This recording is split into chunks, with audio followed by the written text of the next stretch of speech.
কুসুমের বাড়ি মেরামতের কাজে মিস্ত্রির ছদ্মবেশ ধারণ করাতেই এবার বিপত্তি ঘটল আয়ুষের। হ্যাঁ বন্ধুরা, ভিডিওতে লাইক দিয়ে দেখতে থাকুন। যে মুহূর্তে কিনা পরদিন সকাল হওয়া মাত্রই যখন কিনা কুসুমের ঠাম্মি এক পর্যায়ে রাজা এবং ভ্যাবলাকে আদেশ করে যে যত শীঘ্রই সম্ভব আগামী 9-10 দিনের মধ্যে তোমাদেরকে কিন্তু গোটা বাড়ি মেরামতের কাজ শেষ করতে হবে, এবং আমি কিন্তু কোনো কিছু শুনতে চাই না, তার জন্য কিন্তু তোমাদেরকে এখানে থাকার ব্যবস্থা অবধি করে দিয়েছি, তাই এর বিনিময়ে কাজটা কিন্তু খুব ভালোভাবে যাতে হয় সেটা কিন্তু আমি দেখতে চাই। ঠিক সেই সময় যখন কিনা রাজা বলতে থাকে ঠিক আছে ঠাম্মি, আপনি একদম ঘাবড়াবেন না, আমরা সময় মতো সমস্ত কাজ করে দেবো। ঠিক সেই সময় কোনোরকম কোনো অভিজ্ঞতা ছাড়াই যখন কিনা এই কাঁদার খাটুনি খাটতে খাটতে এক পর্যায়ে আয়ুষ যখন কিনা ক্লান্ত হয়ে যায় এবং অসুস্থ বোধ করতে থাকে, ঠিক সেই সময় আয়ুষের হঠাৎ করে যখন কিনা মাথা ঘুরিয়ে দেয়, তখনই ভ্যাবলা দৌড়ে গিয়ে বলতে থাকে যে ভাইদা তোর কী হয়েছে, তোর অসুস্থ মনে হচ্ছে তাই না, তোর চোখ মুখ দেখে আমি বেশ বুঝতে পারছি ভাইদা তোর পক্ষে এটা কোনো মতে করা সম্ভব হবে না, আমাদেরই আসলে ভুল, আমাদের এরকম একটা কঠিন কাজে কোনো মতে হাতে নেওয়াটা উচিত হয়নি, যেটা সম্পর্কে কিনা আমাদের বিন্দুমাত্র ধারণা নেই। এবার একবার ভেবে দেখতো ভাইদা, এবার যদি এই সমস্ত কাজ করতে গিয়ে আমরা এরকম করে অসুস্থ হয়ে পড়ি তখন আমাদেরকে কে দেখবে, এবং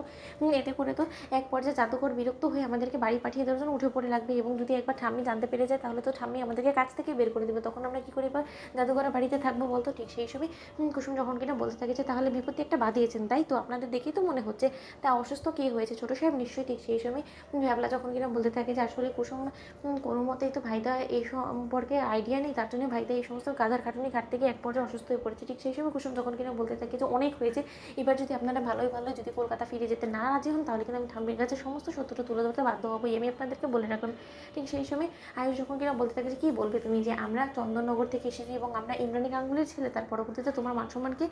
বাড়বে বয়ে কমবে না, তাহলে তুমি আমাদেরকে এরকম হুমকি টামকি দিয়ে কোনো রকম কোনো লাভ করতে পারবে না, তাই আমরা যেটা করছি আমাদেরকে সেটাই করতে দাও, নয়তো তুমি আমাদের সঙ্গে যাওয়ার জন্য রাজি হয়ে যাও, তাহলে আমরাও